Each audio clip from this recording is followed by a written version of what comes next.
এখন আমরা দেখব বাস মেশিনের বেলকু এই লেদার পেসের ভিতরে আপনার অনেক সময় এই ধরনের প্রোগ্রাম করা লাগে। এই একটা লেদার পেস, এটার হচ্ছে মেশিনটা এখানে প্রত্যেকটা সুইং শেষে এখানে হোম পজিশন নেবে, এখান থেকে ফিটিং করবে, ফিটিং করে এখানে আসবে, এখান থেকে সুইং শুরু করবে, আবার এখান থেকে ফিটিং করে এই কোনায় আসবে, আবার এখান থেকে সুইং কমপ্লিট করবে। তার মানে বিষয়টা কী দাঁড়াইলো, মেশিনের হোম নিব, এখানে ফিট দিয়ে এখানে আসবে, এখান থেকে সুইং করে এই মাথা হবে, আবার এখান থেকে ফিট দিয়ে এখানে আসবে, আবার এখান থেকে সুইং করে এখানে কমপ্লিট হয়ে যাবে। এই প্রোগ্রামটা আমরা কিভাবে করব হ্যান্ড প্যানেলের সাহায্যে দেখব। এই যে প্রোগ্রামটা এখন দেখেন, মেশিন পাওয়ার দিলে এরকম একটা প্যানেল আসবে, তখন আমরা কী করব, নতুন প্রোগ্রাম তৈরি করার জন্য হোম বাটন চাপ দিব, এরপরে এই যে প্রোগ্রামিং এটাতে চাপ দিব, এটাতে চাপ দেওয়ার পরে এরকম আসবে, পরে আমরা দিব, এরপরে দেখেন নতুন প্রোগ্রাম তৈরি করতে হলে প্লাসে চাপ দিব। এখন আসবে কি নিউ সুইং প্রোগ্রাম। যদি আপনি নতুন প্রোগ্রাম করতে চান, এটার ভিতরেই এটা থাকতে হবে, ব্লু কালারের এটা থাকতে হবে, নিচে থাকলে হবে না, এটারে এখানে দিতে হবে, এইখানে দিয়ে রাইখা ওকে দিতে হবে। এখন দেখেন এইটার এটা হচ্ছে মেশিনের হোম পজিশন, এই হোম পজিশনটা আমরা এইখানে সেট করব। কীভাবে করব, এই যে এটার ভিতরে অলরেডি আছে, এই যে এইটাতে স্টার্ট পয়েন্টটা আমরা চেঞ্জ করে দেবো, এটা চেঞ্জ হচ্ছে, নিচের দিকে নামায়,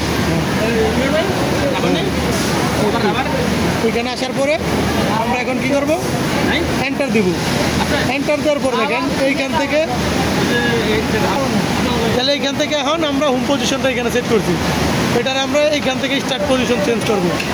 চেঞ্জ করতে হবে, ফিট দিয়ে যাইতে হবে।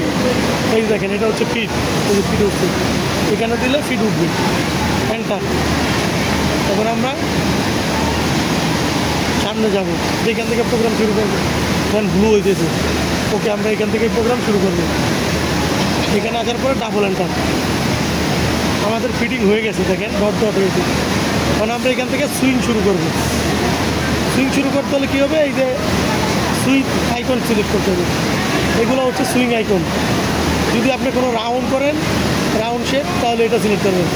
আমরা হচ্ছে বক্স করবো, এই কারণে কোনো স্টেট সিলেক্ট করবো, স্টেট লাইন সিলেক্ট করে তখন আমরা এখানে সুইং টাইপ সিলেক্ট করবো, ভি জিগজ্যাগ না এন জিগজ্যাগ না রানিং।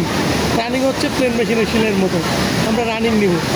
স্টিচ লেন্থ সিলেক্ট করবো, ইঞ্চিতে আমরা দিব 8টা, তাহলে এখানে দিতে হবে 3.2। এখন ইঞ্চিতে 8টা সেলাই হবে। এখন এন্টার, এরপর এটার সাহায্যে প্রোগ্রাম তৈরি করতে হবে। ওকে, আমাদের যেই প্যাটার্ন কাটবো লেদার পেস অনুযায়ী এটার লাইন আমরা নিব, নেওয়ার পরে ডাবল এন্টার করে দেবো। অলরেডি সুইং হয়ে গেছে দেখেন। এখন এইখান থেকে জাম দিয়ে এখানে আসবে, তারপর আবার সুইং হবে। তাহলে আমি কী করতে হবে, জাম দিয়ে আসতে হলে ফিট সিলেক্ট করতে হবে, ফিট, এই যে ফিট, এই যে ফিট লাগা হচ্ছে, দেখছেন, এন্টার।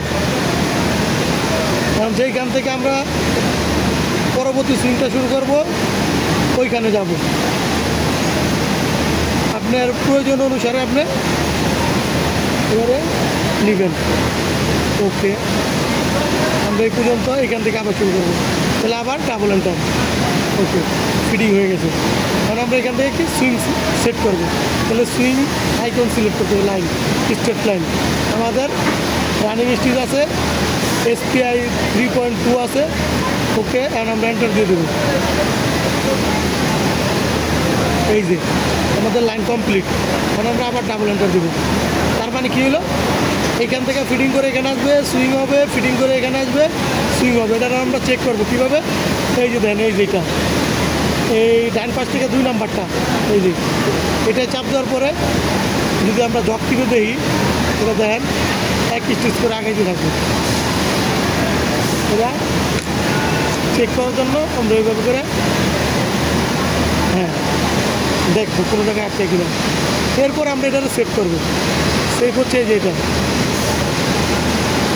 প্যাটার্ন নাম্বার কত, এখন আপনার প্রয়োজন অনুযায়ী আপনি প্যাটার্ন নাম্বার দেবেন। আমরা 15 দিলাম। ওকে, এখন যাইতেছে 15 নাম্বার একটা প্রোগ্রাম আগের থেকে সেভ করা আছে।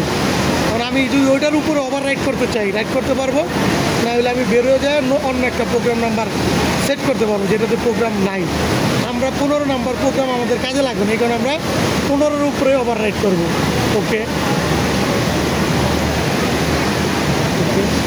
এই দেখেন সেভ সাকসেসফুলি অলরেডি সেভ হয়ে গেছে। আর আমরা এখান থেকে বের হয়ে যাবো। ঘুমে দিলাম মেশিন। ওকে, এই যে দেখেন লাফালাফি করতেছে। এখন রাইট পেডাল চাপ দিলেই এটা রেডি হয়ে গেছে, লাফালাফি বন্ধ হয়ে গেছে। তার মানে প্রোগ্রাম কমপ্লিট। এভাবেই করে আমরা এই ধরনের প্রোগ্রাম তৈরি করব। Thank you.